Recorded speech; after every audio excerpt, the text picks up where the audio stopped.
آج کل social media پر بہت دنوں سے ایک چرچا چل رہا ہے اور وہ چرچا ہے مفتی طارق مسعود کے بارے میں۔ انہوں نے دو چیزوں میں غلطی کی، ایک تو نبی کے شان میں گستاخی کی، دوسرے قرآن پاک میں کمی نکالی، قرآن کریم کی رسم الخط میں غلطی بتلایا۔ کیا یہ حقیقت ہے کہ رسم الخط میں غلطی ہے اور ہمارے نبی کے بارے میں جو کہا وہ صحیح ہے؟ میں ایک چیز آپ سے بتلانا چاہتا ہوں کہ آج کل کے دور میں جو بھی عالم دین یا کوئی مسلمان ہمارے نبی کو امی کہتا ہے تو وہ سب سے بڑی گستاخی ہے، یہ سب سے بڑا گنہگار ہے جو ہمارے نبی کو امی کہے۔ امی کا مطلب ان پڑھ۔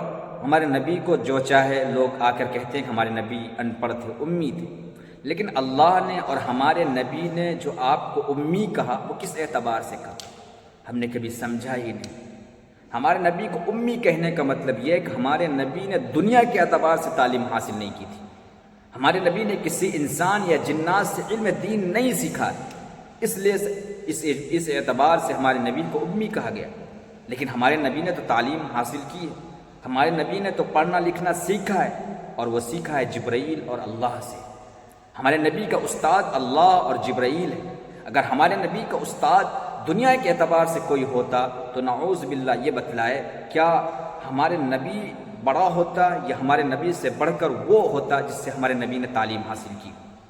اگر ہمارے نبی سے بڑھ کر وہ ہوتا جس سے تعلیم حاصل کی تو ہمارے نبی ہی نہ ہوتے بلکہ استاد ہی ہمارے بڑے ہو جاتے۔ لیکن ہمارے نبی نے تعلیم حاصل کس سے کی؟ اللہ سے، اور اللہ ہمارے نبی سے بڑھا ہوا ہے، اور ہم مانتے ہیں سب سے پہلے یہ ایمان جو لایا جاتا اللہ پر لایا جاتا، اس کے بعد رسول پر لایا جاتا۔ اس لیے اگر ہم اپنے نبی کو امی کہتے ہیں، اور امی کا مطلب یہ کہ دنیا کے اعتبار سے پڑھنا لکھنا نہیں جانتے تھے، اگر ہم یہ سوچیں کہ ہمارے نبی پڑھا لکھا ہی نہیں تھے، ان پڑھ تھے، کچھ نہیں جانتے تھے، تو یہ سب سے بڑی غلطی ہے۔ دوسری چیز انہوں نے جو گستاخی قرآن کے اندر کہا کہ قرآن کے اندر کمی ہے، اس کا جواب یہ کہ انہیں یہ نظر نہیں آیا کہ قرآن کھولنے کے بعد سورہ بقرہ کی پہلی آیت نے یہ کہہ دیا لا ریب فیہ، اس کے اندر کوئی شک کی گنجائش نہیں ہے، اس کے اندر کوئی شک و شبہ نہیں ہے، تو پھر آپ نے قرآن کے اندر کیسے کمی نکال دی؟ آپ نے کیوں کہہ دیا کہ رسم الخط میں غلطی ہے؟ اگر غلطی ہوتی تو 1400 سال پہلے قرآن کفار مکہ کو چیلنج نہ کرتا۔ اگر قرآن کے اندر غلطی ہوتی جس کی زبان ہی فصاحت و بلاغت پر تھا کفار مکہ کا، تو وہ اس وقت کمی نکال دیتے قرآن کے اندر، لیکن قرآن نے اسی وقت چیلنج کیا تھا وَإِن كُنتُمْ فِي رَيْبٍ مِّمَّا نَزَّلْنَا عَلَىٰ عَبْدِنَا فَأْتُوا بِسُورَةٍ مِّن مِّثْلِهِ، کہ جو قرآن میں نے نازل کیا اپنے بندوں پر، اگر تم اس کے اندر شک کرتے ہو تو تم ایک سورت پیش کر دو۔ اور اگر دوسری جگہ قرآن نے پھر چیلنج کیا قُلْ إِنِ اجْتَمَعَتِ الْإِنسُ وَالْجِنُّ عَلَىٰ أَن يَأْتُوا بِمِثْلِ هَٰذَا الْقُرْآنِ، اگر تم انسان اور جنات مل کر اس قرآن جیسا لانا چاہو تب بھی نہیں لا سکتے، بلکہ تم اس جیسے ایک صورت بھی پیش نہیں کر سکتے، چاہے تم ایک دوسرے کا مددگار بن جاؤ۔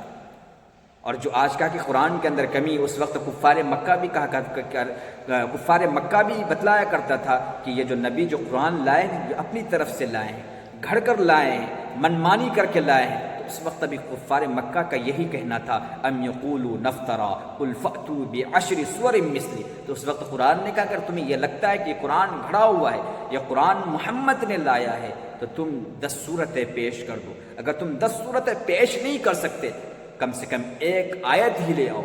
لیکن کسی کفار مکہ نے قرآن کی فصاحت و بلاغت دیکھ کر ایک آیت تو کیا ایک لفظ بھی نہیں لا پایا، کیونکہ قرآن کے اندر اتنی فصاحت و بلاغت سے بھرا ہوا ہے کہ ہم قرآن کو سمجھ ہی نہیں سکتے۔ اگر ہم پوری زندگی صرف کر دیں قرآن کو سمجھنے کے لیے تب بھی ہم سورہ فاتحہ کو سمجھ نہیں سکتے کہ سورہ فاتحہ کے اندر اللہ کیا کہنا چاہتا ہے، اور ہم بیٹھ جاتے ہیں قرآن کے اندر غلطی نکالنے کے لیے، اور ہم بیٹھ جاتے ہیں قرآن کے اندر نکتہ چینی کرنے کے لیے، اور ہم یہ بیٹھ جاتے ہیں سوشل میڈیا پر یہ کہنے کے لیے قرآن کے اندر غلطی ہے، بلکہ یہ غلطی جو مفتی طارق مسعود نے کی ہے یہ جان بوجھ کر ہے۔ کیا انہیں پتہ نہیں تھا؟